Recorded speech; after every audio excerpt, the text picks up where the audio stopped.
आज हम लोग जो है जो सब्जेक्ट कल पढ़े थे, सब्जेक्ट के बारे में कुछ और पढ़ते हैं।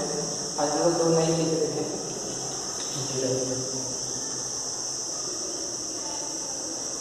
ठीक है, ये जीरट है। जीरट क्या होता है? वर्ब की फर्स्ट फॉर्म में जब हम लोग आईएनजी जोड़ देते हैं तो उसको जीरट बोला जाता है, और ये भी एक प्रकार का नाउन है। क्या है? नाउन। ठीक है, इसका भी प्रयोग कहाँ हम लोग करते हैं? सब्जेक्ट और ऑब्जेक्ट। ठीक है, जैसे देखिए ये लिखा हुआ है वॉकिंग। अगर इसके पहले कोई हेल्पिंग वर्ब नहीं लगा है तो ये एक जीरट है, और ये सब्जेक्ट और ऑब्जेक्ट का प्रयोग किया जा सकता है, जैसे रनिंग। ठीक है, ये स्लीपिंग। तो हम लोग क्या कर रहे हैं? वर्ब की फर्स्ट फॉर्म में आईएनजी लगा दिया, और इसके पहले कोई भी हेल्पिंग वर्ब नहीं आनी चाहिए। अगर हेल्पिंग वर्ब आएगी तो ये वर्ब हो जाएगी ना। ठीक है, उसी तरह से ये जैसे हो जाएगा इंफिनिटिव की बात करें तो कहेंगे टू वॉक। टू वॉक, ये टू वॉक क्या है? एक प्रकार का इंफिनिटिव है, अगर इसके पहले कोई हेल्पिंग वर्ब नहीं आएगी ना। और यहाँ पे भी लिखा है टू वॉक, टू रन। ठीक है, इसी तरह इसको लिख सकते हैं टू स्लीप। ये सारी क्या है? जीरट और इंफिनिटिव। इनका प्रयोग हम लोग सब्जेक्ट और ऑब्जेक्ट की जगह पर कर सकते हैं। ठीक है, तो हम लोग देखेंगे इसका हम लोग सेंटेंस में कैसे यूज करते हैं और उसको क्या कहा जाता है। देखिए, ठीक है, इसको आप लोग नोट कर लीजिए। ठीक है, पॉज करके नोट कर लीजिए, फिर हम लोग आगे बढ़ते हैं।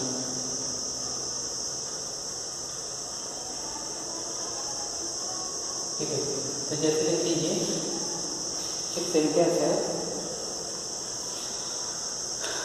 इसमें लिखा है walking.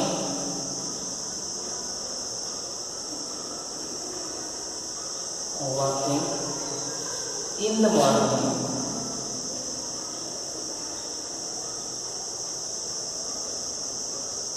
walking in the morning is useful.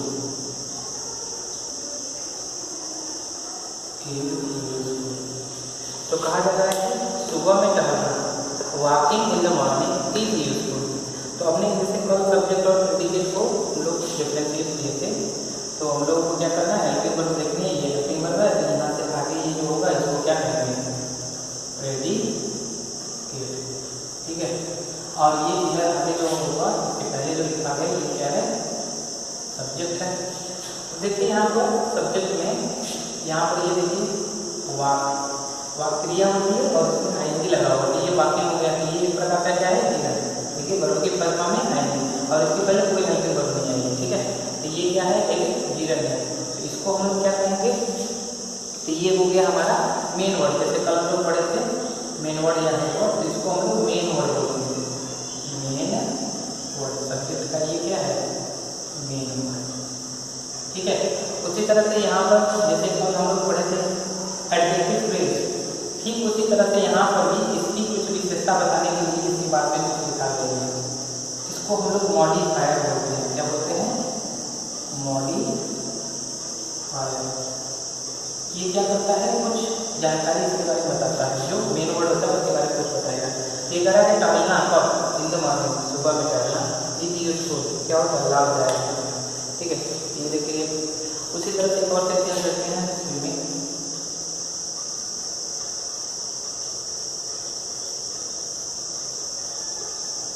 Swimming in a large river.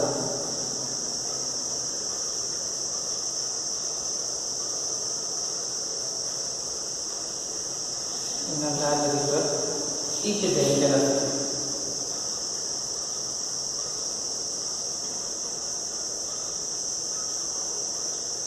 तो कहा जा रहा है कि भारी नदी में या फिर गहरे नदी में तैरना क्या होता है? खतरनाक, डेंजरस। क्या होता है? खतरनाक होता है। तो यहाँ पर देखिए फिर से ये स्विमिंग आ गया, तो स्विमिंग हमारा क्या होगा? ये मेन वर्ड हो जाएगा, क्योंकि ये वर्ब से बना हुआ है ना, और ये प्रकार का जीवन हो गया। जीवन ये सब्जेक्ट में जाएगा, मेन वर्ड हो गया। ठीक है। अब यहाँ पर देखिए ये जो चीज है ये हेल्पिंग वर्ब है, इधर आगे क्या होगा प्रेडिकेट, ठीक है। और ये जो है इन अ लार्ज लेवल ये हमारा क्या हो जाएगा मॉडिफायर, क्या हो जाएगा मॉडिफायर, ठीक है। तो इस तरह से हम लोग क्या कर सकते हैं, क्या समझे कि जो जीवन होता है उसको हम लोग सब्जेक्ट की तरफ मेन वर्ड की तरफ प्रयोग कर सकते हैं और उसमें क्या होगा उसके बाद में उसकी कुछ विशेषता बताने के लिए कुछ और शब्द जो है प्रयोग किए जाते हैं, उनको हम लोग मॉडिफायर बोलते हैं। तो ये सारे जो शब्द लिखे गए हैं इनके बाद में जीवन के बाद में ये क्या कहलाता है मॉडिफायर, और ये तो प्रेडिकेट का ही तो शब्द देते थे, ठीक है। उसी तरह से हम लोग देखिए इंफिनिटिव का भी प्रयोग कर सकते हैं, जैसे to obey, to obey our teachers,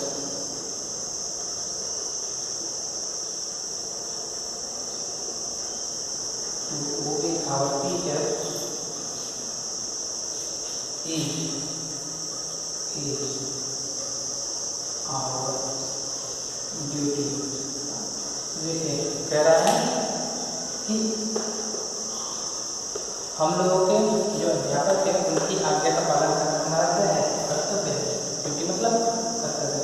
तो हमारे अध्यापक की आज्ञा का पालन करना हमारी ड्यूटी है, कर्तव्य है। तो यहाँ पर देखिए ये जो है की जा रहा है ये वर्ब है, इधर आगे क्या होगा इसको हम लोग प्रेडिकेट कहेंगे, क्या कहेंगे प्रेडिकेट, और इधर ये जो होगा इसको क्या कहा जाएगा सब्जेक्ट। और इसमें देखिए सबसे शुरू में आया हुआ है टू प्लस वर्ब के प्लस वो भी मैं आगे मानना, तो ये हमारा क्या हो गया इन्फिनिटिव, क्या होगा इन्फिनिटिव, और इसको हम लोग क्या कहेंगे मेन वर्ड, क्या कहेंगे मेन वर्ड, ठीक है। और ये जो लिखा है आवर टीचर ये है मॉडिफायर, क्या मॉडिफायर, ठीक है। और ये हो गया प्रेडिकेट। इसी तरह देख सकते हैं तो और हम लोग देते हैं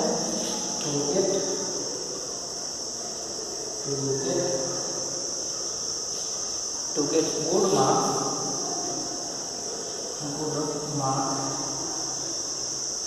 to get good marks is my aim,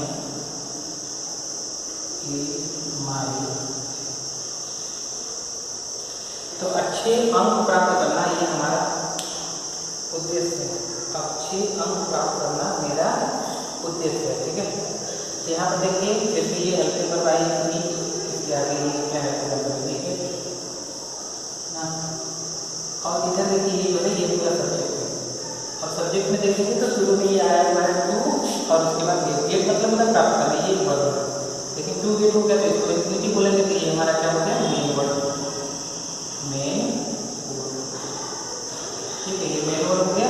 और ये जो गुड मार्क्स लिखा गया है ये क्या है मॉडिफायर, क्या है मॉडिफायर, ठीक है। इस तरह से हमने क्या देखा कि हम लोग सब्जेक्ट के रूप में सब्जेक्ट का मेन वर्ड जो होता है उसके जगह पर हम लोग जीवन का भी प्रयोग कर सकते हैं, साथ ही साथ इन्फिनिटिव का भी प्रयोग किया जा सकता है। और इनकी विशेषता बताने के लिए जो भी शब्द आएंगे उन शब्दों को हम लोग मॉडिफायर करते हैं, क्या कहते हैं मॉडिफायर, ठीक है। और ये प्रेडिकेट था, वर्ब से लेकर के आगे वाला जो पार्ट है उसको प्रेडिकेट करते हैं, ठीक है। ये सारी चीज़ें हम लोग कल देखेंगे इसके बारे में, ठीक है। ये आज आपको ये क्लियर हो गया होगा, ठीक है। इसको नोट डाउन कर लीजिए,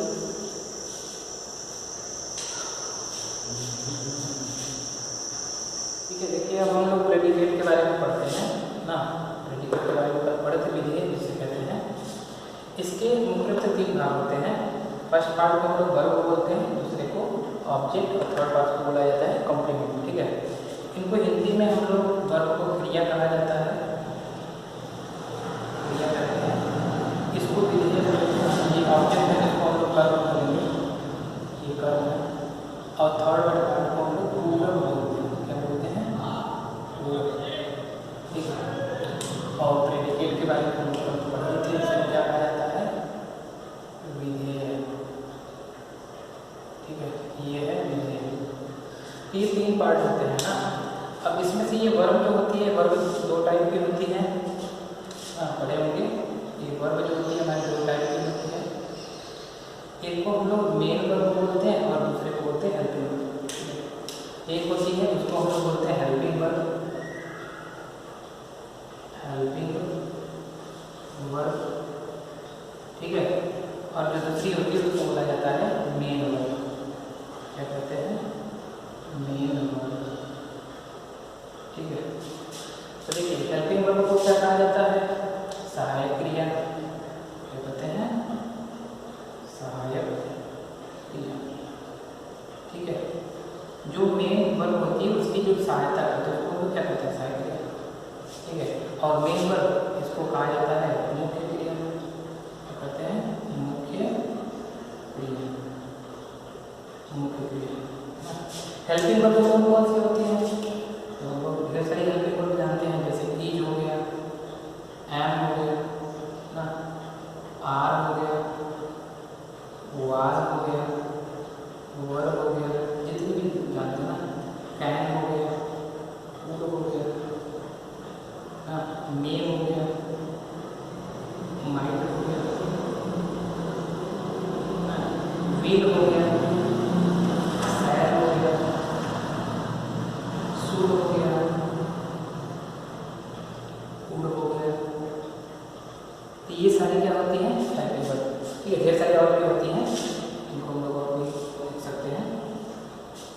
मेन वर्ब क्या होती है? जिससे हम लोग किसी कार्य का होना पता चलता है, जैसे रन, प्ले, राइट, रीड,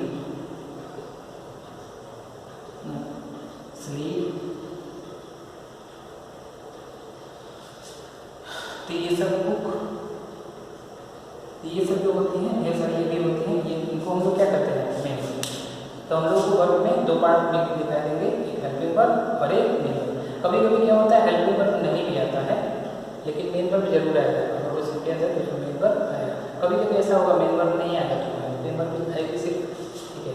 तो अलग अलग प्रकार के होंगे, लेकिन उसी तरह से ऑब्जेक्ट भी जो होते हैं ये भी दो प्रकार के होते हैं। ऑब्जेक्ट भी कितने प्रकार के होंगे? दो, ठीक है। इनको हम लोग बोलते हैं इनडायरेक्ट ऑब्जेक्ट। फर्स्ट वाले को बोलते हैं इनडायरेक्ट ऑब्जेक्ट और दूसरे को बोला जाता है डायरेक्ट ऑब्जेक्ट। क्या कहते हैं? डायरेक्ट ऑब्जेक्ट, ठीक है। इनको हिंदी में बोलते हैं हम लोग अप्रत्यक्ष,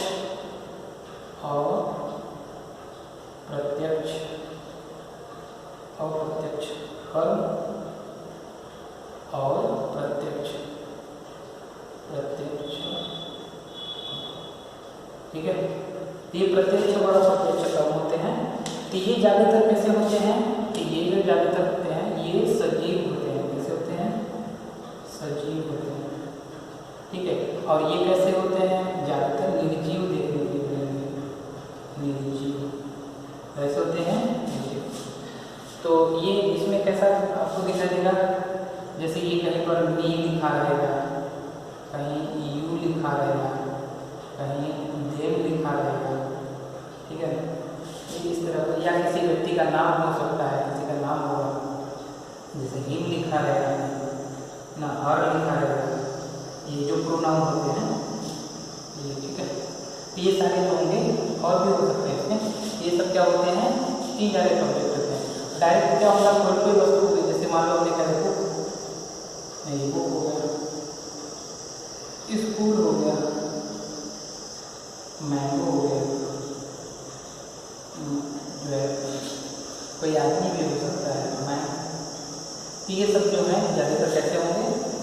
तो ये ऑब्जेक्ट भी हमारे कितने होंगे? दो प्रकार के, एक इनडायरेक्ट ऑब्जेक्ट, दूसरा डायरेक्ट ऑब्जेक्ट। देखिए ये जब वाक्य में लिखे जाते हैं तो इनडायरेक्ट ऑब्जेक्ट को पहले लिखा जाता है और डायरेक्ट ऑब्जेक्ट को बाद में, जब भी वाक्य आएगा अभी हम लोग देखेंगे कि ठीक है। उसी तरह से हेल्पिंग वर्ब मेन वर्ब का भी है। मेन वर्ब पहले लिखी जाती है और जो है सॉरी हेल्पिंग वर्ब पहले लिखी जाती है, मेन वर्ब बाद में, ठीक है। उसी तरह यहाँ पर जो ऑब्जेक्ट होते हैं इनडायरेक्ट ऑब्जेक्ट को पहले लिखेंगे और डायरेक्ट ऑब्जेक्ट को बाद में लिखा जाएगा, ठीक है। इसको नोट डाउन करिए। हम लोग पूर्वक के बारे में कंक्लूजन कराएंगे बाद में, ठीक है। अभी इतना नोट करिए, फिर हम लोग आगे देखते हैं।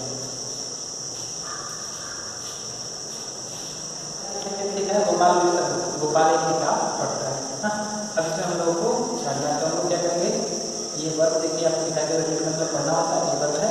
फिर इधर से ये जो पहले होगा ये वाला पार्ट हो गया सब्जेक्ट, ठीक है। इसका क्लासिफिकेशन हम लोग कब पढ़े थे, तो ये इसमें देखिए सिर्फ मेन वर्ड आया है इसमें भोपाल, और इसके साथ में जो भी डिटरमाइनर ऑब्जेक्ट डिटरमाइनर एडजेक्टिव बहुत सारे जो थे वो नहीं आए हैं, ठीक है।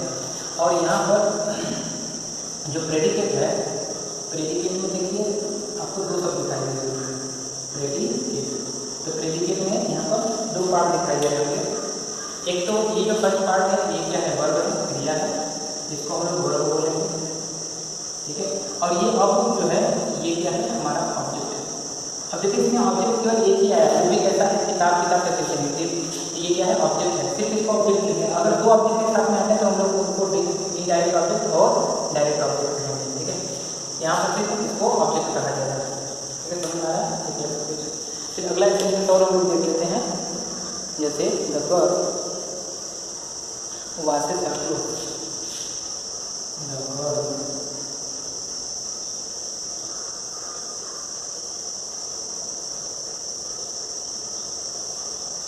washes her clothes। तो लड़की अपने कपड़े साफ करती है। तो यहाँ पर देखिए ये वाशेस एक क्रिया, वाश मतलब साफ करना, ये क्रिया है। तो ये वाला जो पार्ट है इसको कहेंगे प्रेडिकेट, क्या कहेंगे, प्रेडिकेट, ठीक है। ये वाला जो पार्ट है उसको सब्जेक्ट कहा जाएगा। अब देखिए सब्जेक्ट में दो शब्द हैं, तो हमने बताया था कि अगर सब्जेक्ट में दो पार्ट आते हैं, दो शब्द होते हैं, तो उसमें से पहला जो होता है उसको क्वालिफायर बोलते हैं, क्या कहते हैं, क्वालिफायर। और जो दूसरा शब्द होता है उसको बोला जाता है मेन वर्ब, क्या कहते हैं, मेन वर्ब। ये हो गया। अब यहाँ पर देखिए ये जो प्रेडिकेट है, प्रेडिकेट में हमको दो भाग दिखाई दे रहे हैं, एक वर्ब और एक ऑब्जेक्ट। तो ये देखिए वर्ब है, वर्ब में ये कौन सा है, वर्ब सिर्फ हेल्पिंग वर्ब ना, हेल्पिंग वर्ब है। यहाँ पर मेन वर्ब है, मेन वर्ब है, हेल्पिंग वर्ब नहीं है। इसमें देखिए कोई भी हेल्पिंग वर्ब नहीं है। कौन सा टेंस है, प्रेजेंट इंडेफिनिट क्रिया है, यस है, यस होता है, ठीक है। यहाँ पर देखिए यस लगा हुआ है, तो ये हमारा क्या हो गया, वर्ब, ये क्या है, ठीक है। और ये हर मतलब अपने कपड़े, ये जो कपड़े का जो है ना, ये ऑब्जेक्ट हो गया, ऑब्जेक्ट, ये क्या है, ऑब्जेक्ट, ठीक है। तो इस तरह से हम लोग इसको जो है डिवाइड कर सकते हैं। अब अगर मान लीजिए डायरेक्ट और इनडायरेक्ट दोनों हम लोगों को ऑब्जेक्ट देखने के लिए मिले, जैसे ये सेंटेंस है, आई गेव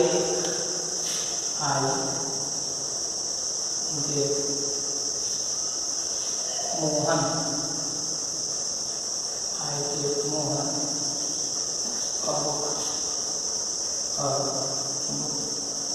मैंने मोहन को एक किताब, आई गेव मोहन का, मैंने मोहन को एक किताब। यहाँ पे देखिए ये मतलब बिना वर्ब का सेकंड फॉर्म है, तो वर्ब के सेकंड फॉर्म के टेंस में काम होता है पास्ट इंडिफिनिट, ये पास्ट इंडिफिनिट सेंटेंस था। तो ये वाला जो पार्ट होगा ये वर्ब होगा, यहाँ पे ये पूरा प्रेडिकेट है, रेडी, ये वाला जो पार्ट होगा इसको क्या कहेंगे, सब्जेक्ट ना, ये सब्जेक्ट हो गया। अब प्रेडिकेट में देखिए क्या है, तो प्रेडिकेट में ये पहला जो है ये वर्ब है, मेन वर्ब ना, ये वर्ब है, हेल्पिंग वर्ब नहीं है, ये अलग अलग नहीं है। अब यहाँ पे आया है एक तो है ऑब्जेक्ट मोहन जो सजीव है, और ये आया है एक और बुक जो निर्जीव है। तो इसमें दो दो ऑब्जेक्ट हैं, तो इस वाले ऑब्जेक्ट को बोलेंगे हम लोग इनडायरेक्ट ऑब्जेक्ट, क्या कहेंगे, इनडायरेक्ट ऑब्जेक्ट। ये देखिए पहले आया हुआ ना, बताया था कि इनडायरेक्ट ऑब्जेक्ट पहले आता है, डायरेक्ट ऑब्जेक्ट बाद में। और ये ऑब्जेक्ट जो है ये निर्जीव भी है, और ये बाद में आया इसको बोलेंगे डायरेक्ट ऑब्जेक्ट, क्या कहेंगे, डायरेक्ट, ठीक है। तो जब दो ऑब्जेक्ट आएंगे अलग अलग, तो उनको हम लोग देख लेंगे कि कौन सा ऑब्जेक्ट पहले आया और सजीव है कि नहीं। अगर सजीव भी है और पहले आया हुआ है तो ज़्यादातर ऐसा होगा 99% कि वो इनडायरेक्ट ऑब्जेक्ट होगा, और जो दूसरा होगा जो निर्जीव भी होगा वो कैसा होगा, हमारा डायरेक्ट ऑब्जेक्ट होगा। हाँ, एक और सेंटेंस को देखते हैं, जैसे सी टोल्ड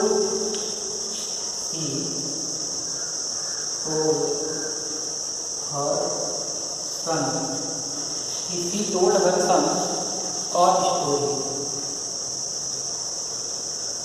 उसने अपने पुत्र को एक कहानी सुनाई। देखिए यहाँ पर टोल्ड में सुना है, सुनाना या कहना। तो ये हमारा वर्ब है ना, क्योंकि यहाँ पर पास्ट कंटिन्यूस टेंस है, ये पूरा प्रेडिकेट हो गया, प्रेडिकेट।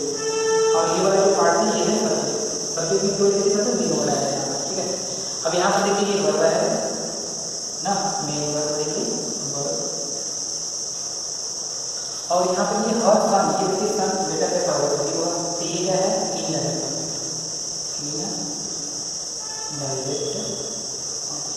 ठीक है।